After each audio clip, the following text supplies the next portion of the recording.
ભાઈ સૌથી પહેલા આવી ગયા ખમણ, પછી છે અહીંયા પાત્રા, એ આપણી પાસે ખાંડવી, જલેબી અને બધા જે અહીંયા ખાય છે એ અહીંયાના ગાંઠિયા.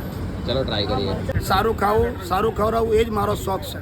હવે ખબર પડી કે સવારના 7:30 વાગ્યામાં આટલી ભીડ કેમ હોય છે ભાઈ. જો એકવાર આ તમે આમ એકવાર નજર ફેરો, જેટલા લોકો ઊભા છે ને એ બધા અહીંયા ટોકન લીધેલું છે અને એ પછી જે પ્રમાણે ટોકનમાં નામ આવે એ પ્રમાણે બધાનો વારો આવતો જાય છે. ગાંઠિયા તો જો બધાય બનાવે છે પણ ચટણીમાં મજા છે. અમદાવાદના લોકો સારું ખાવા માટે ટેવાયેલા છે એટલે સારી જગ્યાએ જ જાય છે.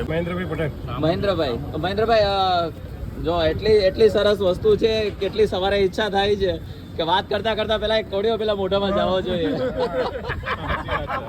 મારા મહેન્દ્રભાઈ છે ને એ બહુ ખાવાના હવાદિયા છે. એ બી તમને કીધું કે તમે ચલો પણ અમને ગાર્ડનમાં કે નથી ખાવું, પણ અહીંયા આયા ને જોયું ને તો અમને દિલ લલચાઈ ગયું બરાબર. ખાવાની ઈચ્છા થઈ ગઈ. ગાંઠિયા ખમણ અને ગાંઠિયા વધારે. હા, ચટણી ગાંઠિયાની ચટણી બહુ સારી. જોવા જાવ ને તો અમે તો આની જૂની દુકાન બાપુનગર હતી, ત્યારથી ખાઈ લગભગ 20 વર્ષથી. મારી સ્પેશિયલ આઈટમ છે ખમણ અને એની ચટણી કઢી, એના માટે અમે સ્પેશિયલ અહીંયા આવીએ છીએ. નમસ્તે સર. શું નામ તમારું? હરેશભાઈ. હું એકદમ નાનો હતો, 13 વર્ષનો, ત્યારે હું આ ધંધામાં આવ્યો છું. ત્યારે હું ડીશું દાબ કરતો હતો. પછી 87ની સાલમાં અમદાવાદમાં હું આવ્યો હતો અને અત્યારે મારા 42 વર્ષ થયા. 42 વર્ષમાં હું 3 જાતની ચટણી બનાવું, 10-10 વર્ષના ટેબલ પર. અને અત્યાર લગીમાં મેં ઘણું બધું પ્રયોગ કરીને ચટણી બનાવેલી છે મેં. અને અત્યારે આ ચટણી એકદમ ફેમસ છે અને કોઈ જાતની તકલીફ નહીં, એકદમ જૈન આવે છે. એમાં હું પેકિંગ આપું છું. આ પહેલાં ગાંઠિયા એને પ્રોસેસ ગરમ બનાવવાના, પછી એને ઠંડા પાડવાના, પછી પ્લાસ્ટિકની થેલીમાં ભરવાના, પછી એને બોક્સ આપવાનું. તો એ કેટલા ટાઈમ સુધી રહી શકે? 1 મહિનો કાંઈ ન થાય. ગાંઠિયાને? હા, ગાંઠિયાને. અને ચટણી? અને ચટણી વગર ફ્રીજે 3 દિવસ સારી રહેશે. અને ફ્રીજમાં મૂક્યા પછી 10 દિવસ. ડ્રાય ચટણી પાવડર આપણે બનાવ્યો છે, 6 મહિના કાંઈ નહીં થાય. 6 મહિના કાંઈ નહીં. ઠંડુ પાણી નાખો એટલે ચટણી બની જાય. 100 ગ્રામનો ભાવ છે 150 રૂપિયા. વજ્જટ ભાવ તો થશે. સૌથી પહેલા ગાંઠિયા નહીં, પહેલા આપણે ખમણ ટ્રાય કરશું. જેમ વધારે ભૂખ લાગે ને ગાંઠિયાની, એમ વધારે ઈચ્છા થાય ખાવાની. ખમણ અને કઢી ટ્રાય કરીએ ફટાફટ.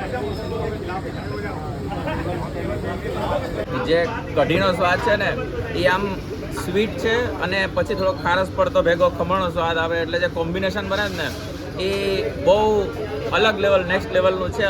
મેઇન હવે જે બધા લોકોએ વખાણ કર્યા છે ગાંઠિયા સાથેની ચટણીના, તો એ ટ્રાય કરીએ ફટાફટ. બીજી અહીંયા એ વાત વધારે સારી છે કે જે ચટણી છે ને એ પ્યોર જૈન છે.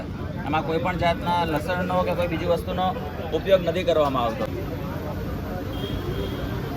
ચટણી જેટલી ઝાઝી લેશું ને એટલી વધારે મજા આવે છે.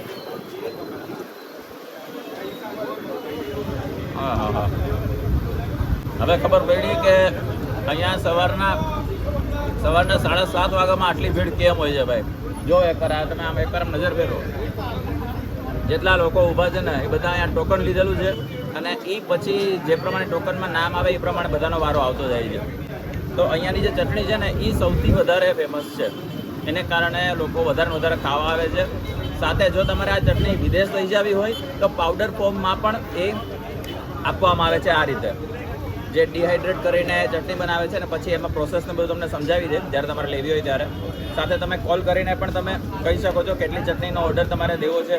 અને લોકો દેશ વિદેશથી અહીંયાથી લઈ જ જાય છે ચટણી, અને આખો મહિનો, 2 મહિના, 3 મહિના સુધી લોકો આરામથી ખાઈ શકે છે. એની સાથે તમારે અહીંયા ગાંઠિયા, ચટણી, જલેબી કે પાપડી બહારગામ કે વિદેશ લઈ જવા હોય ને તો પણ તમને આ રીતના એક બોક્સમાં તમને પેક કરીને આપે છે, એટલે લાંબો ટાઈમ સુધી તમે સાચવી શકો અને તમે બહાર ઇઝીલી કેરી પણ કરી શકો. ભાઈ હું તો 100% રિકમેન્ડ કરું છું. જો તમે અમદાવાદમાં હો તો ભલે તમે નિકોલમાં રહેતા હોય કે તમે બોપલમાં રહેતા હોય, પણ આ ટેસ્ટ તમને અહીંયા સિવાય ક્યાંય જોવા નહીં મળે. તો 100% જો એકવાર તમે અહીંયા આવતા હોય તો એકવાર વિઝિટ જરૂર કરજો.